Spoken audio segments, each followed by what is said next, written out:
We're here today at Thornton Park for 420 Vancouver, the 29th annual official 420 Vancouver. Kind of fitting, making its way from Sunset Beach, and we find ourselves here at Rain City Central.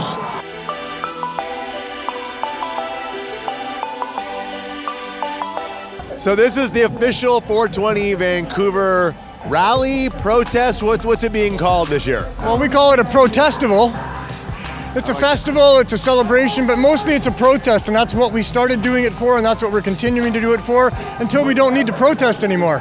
Well, it's been legal for rich people for the last 5 years. It's not legal the way that we were protesting that it should be for all the years that we've been doing it. This is a farmer's market that everybody here is still a criminal.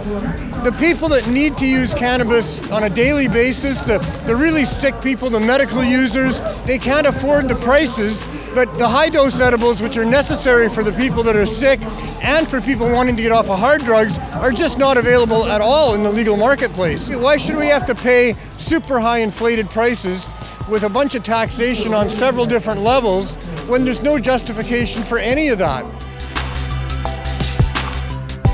Can you tell us what is the Cannabis Substitution Society?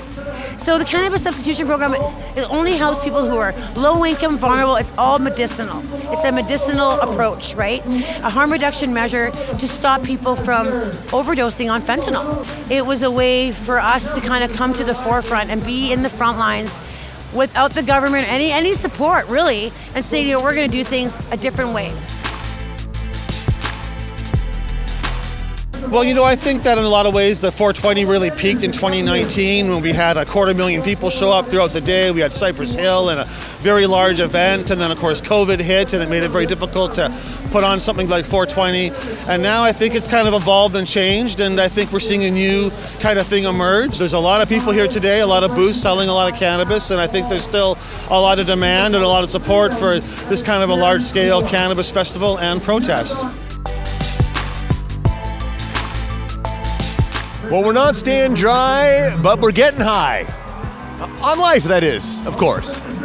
It's Wade Jordan Wade at 420 Vancouver for City Lights and Novus TV.